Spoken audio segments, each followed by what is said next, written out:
Alhamdulillahirabbil alamin. Alhamdulillahilladzi hadana lihada wa ma kunna linahtadiya laula an hadanallah. Asyhadu an la ilaha illallah wahdahu la syarikalah wa asyhadu anna Muhammadan abduhu wa rasuluhu la nabiyya ba'dah. Allahumma salli wa sallim wa barik ala sayyidina wa habibina wa azimina Muhammad wa ala alihi wa sahbihi wa man tabi'ahu ila yaumil qiyamah. Rabbi syrah li sadri wa yassir li amri wa hlul 'uqdatan min lisani yafqahu qawli. Qala Allah Ta'ala fil Qur'anil Karim, a'udzu billahi minasy syaithanir rajim. Bismillahirrahmanirrahim. وَكُلًّا نَّقُصُّ عَلَيْكَ مِنْ أَنبَاءِ الرُّسُلِ مَا نُثَبِّتُ بِهِ فُؤَادَكَ وَجَاءَكَ فِي هَٰذِهِ الْحَقُّ وَمَوْعِظَةٌ وَذِكْرَىٰ لِلْمُؤْمِنِينَ. Dan semua kisah-kisah Rasul kami ceritakan kepada engkau Muhammad, agar dengan kisah itu kami teguhkan hatimu, dan di dalamnya telah diberikan kepada engkau kebenaran, nasihat, dan juga ada peringatan bagi orang-orang yang beriman. Bismillahirrahmanirrahim. Nahnu naqussu 'alaika ahsanal qasasi bima awhayna ilaika hadzal Qur'an wa in kunta min qablihi laminal ghafilin. Kami menceritakan kepada engkau Muhammad kisah yang paling baik dengan mewahyukan Al-Qur'an ini kepadamu, dan sesungguhnya sebelum itu engkau termasuk orang-orang yang tidak mengetahui. Shadaqallahul azim. Teman-teman sekalian, alhamdulillah kita bisa kembali bertemu dan bermajelis dalam halaqah ilmu setiap Rabu malam ini. Dan di akhir tahun ini kita memulai satu halaqah baru dalam kajian sharing Rabu malam, yaitu halaqah Darsus Sirah atau mempelajari sirah nabawiyah. Kita coba untuk mendalami kisah-kisah atau cerita dan sejarah dari kehidupan orang yang paling mulia, yang paling agung, yang rasa-rasanya gak ada yang lebih pantas untuk kita pelajari kehidupannya dan kita kenal sosoknya daripada Muhammad Rasulullah SAW. Sampai targetnya apa? Sampai kita bisa mengenal Nabi lebih daripada kita mengenal keluarga kita. Itu baru kita disebut dengan orang yang mencintai Nabi. Jadi kalau kita bilang mencintai Nabi tapi kita gak terlalu kenal Nabi, cuman tahu namanya dan tahu sepenggal dua penggal kisah yang gak terlalu jelas tentang beliau, kayaknya ucapan kita itu belum terbukti. Karena orang yang mengenal seseorang baru disebut mengenal kalau dia tahu betul tentang cerita orang itu. Misalnya kita mengatakan saya kenal fulan, saya sahabatnya fulan, apalagi sampai mengatakan saya mencintai fulan. Kita nggak mungkin mengatakan itu kalau kita nggak kenal orangnya. Kalau sampai kita mengklaim mengenal Nabi tapi kita nggak tahu apa-apa tentang Nabi kecuali secuil kisah, berarti jangan-jangan kita belum jujur. Nah, harusnya seperti apa kita mengenal Nabi? Kalau seandainya kita mau melihatnya dari angle yang benar, harusnya kita mengenal Nabi lebih daripada kita mengenal keluarga kita. Karena ketika Umar bin Khattab datang kepada Nabi dan mengatakan, "Ya Rasulullah, aku mencintaimu lebih daripada apapun selain diriku," maka Nabi mengatakan, "Belum cukup wahai Umar." Lalu Umar meralatnya mengatakan, "Aku mencintaimu lebih daripada diriku sendiri." Maka kata Nabi, "Al-an ya Umar, sekarang baru cukup wahai Umar." Salah satu pelajaran dalam adegan itu adalah harusnya kita mengenal Nabi bahkan lebih daripada diri kita sendiri. Kita mengenal Nabi lebih daripada keluarga kita. Seperti apa kita mengenal ibu kita, ayah kita, pasangan kita buat yang udah punya pasangan, atau anak-anak kita. Maka kita belajar mengenal Rasulullah SAW lebih daripada mereka semua. Seorang ibu tahu betul karakter anaknya. Seorang ayah tahu betul tentang kebutuhan anak-anaknya. Seorang suami atau istri tahu betul tentang sifat pasangannya. Anak tahu betul apa yang baik untuk orang tuanya, apa yang menyenangkan hati orang tuanya, dan seterusnya. Maka harusnya kita lebih tahu betul tentang Nabi daripada keluarga kita. Ini salah satu goalsnya, sampai kita bisa mengenal Nabi lebih daripada keluarga kita sendiri. Dan ini bukan hanya buat teman-teman di sini, tapi juga buat saya pribadi.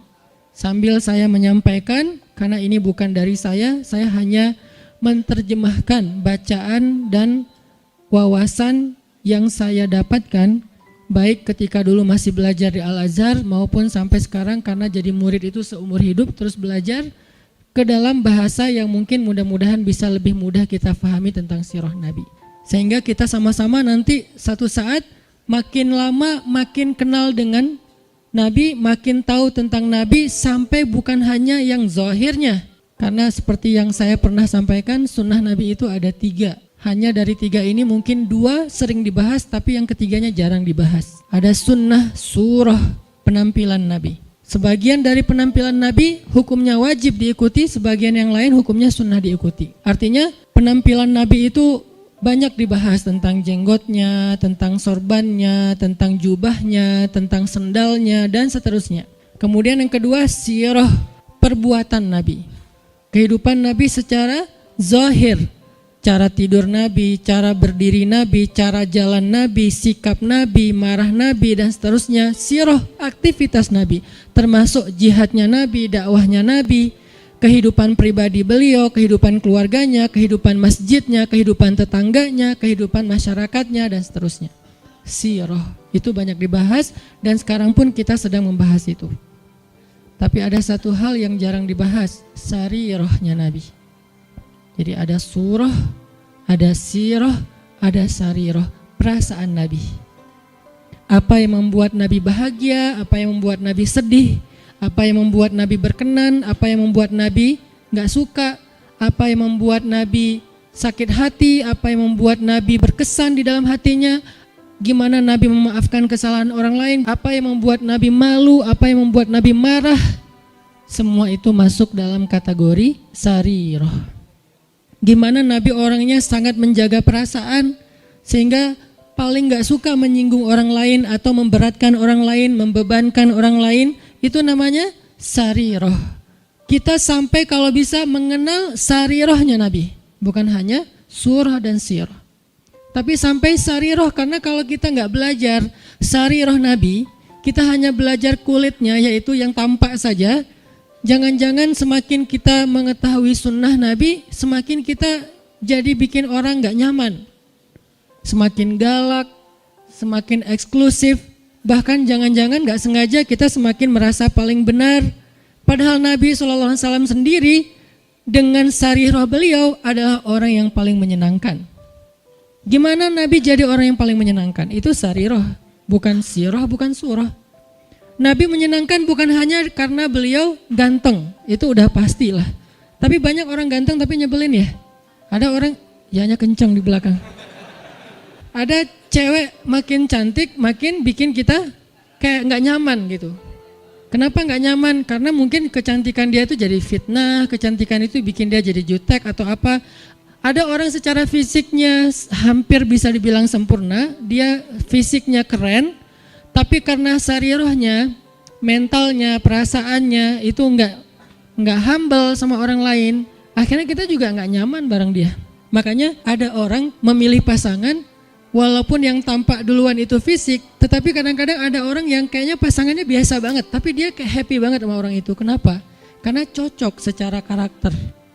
Nah, artinya mungkin kita wawasan tentang Nabi itu bagus, surahnya kita mencontohkan Nabi itu hampir sempurna, karena gak ada yang sempurna Nabi pastinya. Cuman kok gak bisa bikin orang nyaman? Jangan-jangan kita tahu banget surah, belajar banyak sirah tapi hampir kurang aware tentang sarirahnya Nabi, perasaan Nabi. Ada hadis ketika Nabi menyampaikan hadis itu nyaman didengar.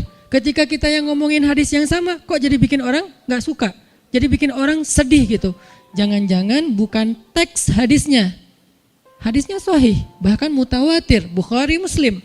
Tapi hadis yang sahih itu ketika Nabi yang menyampaikan orang nyaman. Ketika kita yang menyampaikan, orang malah sedih. Berarti ada sarirah yang kelewat, yang miss, yang kita nggak mem-packaging, membungkus teks tadi ketika kita menyampaikan kepada orang lain. Nah, kita pengen belajar kehidupan Nabi itu bukan hanya yang tampak, tetapi kita pengen mendalami dari sisi-sisi sarirahnya. Nanti yang akan teman-teman dengarkan dari kajian sirah ini, mungkin hal-hal yang teman-teman udah pernah dengar dari yang lain. Karena kajian sirah itu banyak ustadz-ustadz yang menyampaikan. Apalagi kalau teman-teman ngerti bahasa Arab, buka di YouTube dicarinya pakai bahasa Arab, itu akan lebih dahsyat lagi. Cuman kenapa kok tetap perlu mendengar? Mungkin kalau pelajarannya sama, refresh, recharging iman. Kalau enggak, maka pasti ada angle yang berbeda. Objeknya sama, kejadiannya sama, peristiwanya sama, tapi ibrahnya berbeda. Kenapa ibrahnya berbeda? Karena interpretasi dan sudut pandang berbeda. Kok bisa kayak gitu? Karena semua tentang Nabi itu adalah mutiara. Dilihat dari mana aja bercahaya. Ada yang cahayanya dari sebelah sini. Wah, saya lihat dari sini ada ibrah, pelajaran penting, petunjuk hidup. Kata yang lain, dari sebelah sini juga ada petunjuk, banyak. Jadi nggak bisa kita hanya menyimpulkan kehidupan Nabi dari satu sudut pandang. Saking sempurnanya kehidupan beliau. Nggak ada syubhatnya. Kalau ada yang nggak kita ngerti, bukan syubhat. Syubhat itu apa? Hal-hal yang meragukan, yang nggak penting, yang sia-sia itu nggak ada dalam kehidupan beliau. Dari sejak beliau dalam kandungan, bukan hanya dari sejak dapat wahyu, dari sejak dalam kandungan itu udah jadi ibrah, pelajaran yang luar biasa tentang sosok beliau. Makanya saya pikir udah waktunya kita untuk nambah menu dalam kajian Rabu malam kita yang udah berjalan lebih dari 5 tahun. Sebetulnya kajian Rabu malam ini udah berjalan lebih dari 10 tahun teman-teman. Karena sebelum ada Pemuda Hijrah, Rabu malam udah ada kajian saya di Masjid Al-Latif.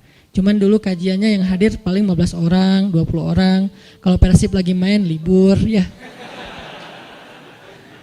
Alhamdulillah kemudian dengan adanya Pemuda Hijrah kita kerja dakwah bareng-bareng jadi rame, kemudian jadi berkembang. Artinya dulu tuh kajian kita tuh udah sempat masuk ke level apa, kemudian kita coba lightkan lagi supaya semua orang bisa nyaman dengan bahasa-bahasa taklim.